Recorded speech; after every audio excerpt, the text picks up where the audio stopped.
Social media کے ذریعہ یا جو بھی اور دیگر مختلف طریقے ہیں ان پر جس کا جی چاہتا ہے اپنے حساب سے اپنی بات کو پیش کر سکتا ہے۔ ایک وقت ایسا تھا کہ اپنی بات کہنی ہے تو اس کے لیے اتنا آسان نہیں تھا معاملہ، اس کے لیے بہت سارے لوگوں کی تصدیق ہے، بہت سارے لوگوں کی تائید ہے، بہت سارے لوگوں کی موافقت ہے، کس سے آپ نے پڑھا ہے، کس سے آپ نے علم حاصل کیا ہے، کون لوگوں نے آپ کو پڑھایا ہے۔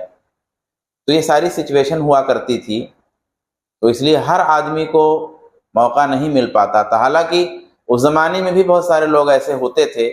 ضعیف حدیثیں کہاں سے آئی ہیں آخر؟ جو موضوع حدیثیں ہیں خاص طور پہ تو وہ کہاں سے آئی ہیں؟ موضوع حدیثیں بھی اسی ٹائپ کے لوگ اس زمانے میں بھی ہوا کرتے تھے۔ تو اب تو زمانہ چوپٹ جو ہے، اس زمانے میں تو دروازہ چوپٹ کھلا ہوا ہے، کسی کے پاس بھی مائک ہے، موبائل ہے، اور گھر میں بیٹھ گیا، پیچھے پردہ لگا لیا اور ویڈیو بنا لیا اور اس کے بعد ڈال دیا، اور لائکس اور کمنٹس آنے لگے تو اس کی حوصلہ افزائی ہونے لگی۔ اس کے بعد اس نے 2 ڈالا، 3 ڈالا، 4 ڈالا، پھر شروع ہو گیا۔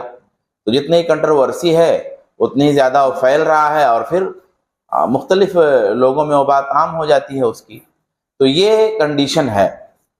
تو اس کنڈیشن میں یہ بات جاننا ضروری ہے کہ بھئی علم کس سے لیا جائے اور علم کس سے سیکھا جائے، کیونکہ یہ فتنے کا زمانہ ہے۔ تو اس حوالے سے یہ موضوع اس موضوع کی وضاحت کی ضرورت ہے۔ اللہ تعالیٰ نے فرمایا قل ھذہ سبیلی، کہہ دیجئے اے نبی کہ یہ میرا راستہ ہے، ادعو الی اللہ علی بصیرۃ، میں اللہ کی جانب بصیرت سے بلاتا ہوں، انا ومن اتبعنی، میں اور جن لوگوں نے میری پیروی کی۔ تو یہاں پہ ایک لفظ بصیرت کا ہے کہ اللہ کے رسول نے فرمایا کہ میں اللہ کی جانب بلاتا ہوں لیکن بصیرت کے ساتھ بلاتا ہوں۔ اب بصیرت کیا ہے؟ یعنی یقین ہے اور شریعت کی دلیلیں ہیں۔ تو یقین اور شریعت کی دلائل، شریعت کے دلائل کی روشنی میں اللہ کی طرف بلاتا ہوں۔ یہ خود اللہ کے رسول صلی اللہ علیہ وسلم کو اللہ تبارک و تعالیٰ نے حکم دیا کہ آپ ایسا لوگوں کو بتائیے۔ اسی طریقے سے قرآن پاک میں ایک جگہ ہے فَاسْأَلُوا أَهْلَ الذِّكْرِ إِن كُنتُمْ لَا تَعْلَمُونَ، کہ اہل ذکر سے پوچھ لو اگر تم لوگ نہیں جانتے ہو۔